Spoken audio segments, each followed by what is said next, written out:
So working in Germany was actually one of the hardest parts of being in Germany. From finding a job to the actual work culture, there was a lot of things that one has to get used to. So here are some of the culture shocks that I found in the workplace. Number one is coffee. So believe it or not, I actually do not drink coffee. I think it is gross, it is disgusting, it is too bitter, I just don't like the taste. With that being said, we have coffee in the US, but it's viewed completely different in Germany. I guess they have their views from Italy, whereas the US is all about Starbucks and Dunkin' Donuts. Whereas in Germany, they have their own coffee machines. And so what I wasn't used to was in Germany, they actually have a kitchen with an automated coffee machine and everything. And this was a place that all the colleagues would gather in the morning before their shifts. So everyone's in there having their coffee, talking, chit-chatting. In the US, nobody does that. In the US, everyone brings their own coffee to work because they stop before going to work, or they make it at home and then bring it into work. This was different in Germany. I'm like, oh, everyone not in the office right now. Where are they? They're all in the kitchen drinking coffee. And I just wanted to be a part of that work culture, so I would hit that hot chocolate button.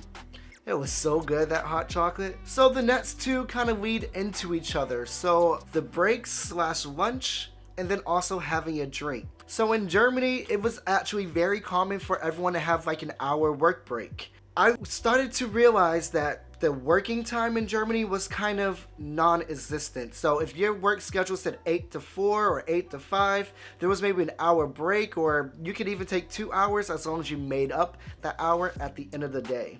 That doesn't happen in the US. You get 30 minutes. And honestly, I always look at it, I'm like, how are you supposed to go somewhere, get food, get back to work in 30 minutes? It makes no sense. But in Germany, you get at least an hour. If you did longer, like I said, you have to make up that time at the end of the day. But what I also tend to find was that a lot of people would actually have 1 or 2 drinks while on their lunch break. This was very common when I was a teacher at the boarding school that I was at. When we would have our lunch breaks in the middle of the day, there would always be a bottle of Prosecco in the teacher's lounge, and we would be drinking some Prosecco while having our meetings. I wasn't used to this. I'm like, everyone's drinking, and our bosses, like the head of the school and everything, would be there having a drink with us, and we're all just chit-chatting. But obviously, you cannot get drunk because you still have to go to work. Being a teacher, you needed that break and that drink during that lunch. Number 4 would actually be the work environment. I don't know if this is the same for everywhere in Germany because I only worked in Baden-Württemberg, and the work environment in Baden-Württemberg was very challenging to say the least. There's just this mentality of you having to work so hard and make extra money, but there was also this other mentality: if you're with a company too long, you needed to be replaced by someone younger, which I didn't understand. I thought Germans viewed loyalty above anything, but that's not 100% true, considering that in Baden-Württemberg they were like, oh, you're too old for this job, we don't want you anymore, we need someone younger and prettier. And that was actually said a lot, and I'm like, wow. And also, when I was looking for a job, there was a lot of times when they would say, I don't have the right look for this company. They were just blatant about what they were looking for. They wanted a female that was pretty and blonde. Like, these things were actually said in Baden-Württemberg. It was bad. It was awful. But this kind of leads into the next one of work friends aren't actually friends. It was so hard for me to actually get integrated in my job in Germany alone because I knew how to speak Hochdeutsch, which is proper German, but everyone was speaking Schwäbisch or Hohenloisch from the region that I was in. And we also had some people from different regions of Germany, and so it was just a lot of dialects going around, and it was just difficult for me to understand as it was. And so I was just always inviting my colleagues out to places like, hey, let's go to this Christmas market, let's go to this beer festival, let's do something together. And they would say, oh no, I'm just gonna stay home tonight, or I don't feel like it. Tell me why I would always see them together as a group in the place that I invited them to. This was one thing that really pissed me off and made me say, I hate this job, I want to go home. Again, this might be a Baden-Württemberg thing because people are more open-minded in the west and in the north of Germany, but even still, I'm like, come on now.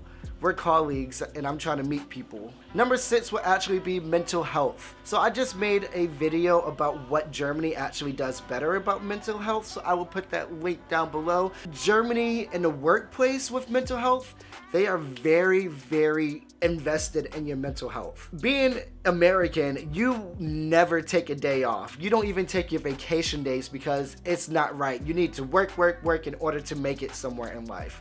Whereas in Germany, there was just one day where my boss saw that I wasn't doing well and she came to me, she was like, "Are you okay? Like, why don't you just take the day off?" And I was just like, "No, I have to work." And she's like, "Why? You're clearly not feeling okay. Take the day off. If you need tomorrow off, we'll find someone else to work for you." And this was something I wasn't used to. I'm like, really? They are giving me the day off to get my head together? This was so confusing and baffling to me. Number 7 would be vacation, and I don't mean the amount of vacation people take, because Germans, they have around 28 vacation days a year, but I mean what they actually do when you're on vacation. So it's not uncommon in Germany when you are on vacation for them to deactivate your account. Let me say that again. They will deactivate all your passwords and usernames so you cannot log into work while you're on vacation. In the US, if you take your vacation, you better have your laptop ready, your work phone. You need to be ready to work just in case they need you while you're on vacation. They do not play that in Germany. They're like, nope, you are not allowed to work at all because then you have to get paid for that work. And last but not least would actually be the Christmas bonus. This is one thing I did not know about. I have never received a Christmas bonus in the US. And I've had a lot of jobs. I never received this Christmas bonus. My Christmas bonus was really good. It was about 40% of my wage in Germany. I was like, excuse me, this is a little too much money. Everyone's like, oh, that's your Christmas bonus. Like, what? You're already giving me 2.5 weeks off over the Christmas break and now you're paying me more? I will take it. I will gladly take that money. Subscribe.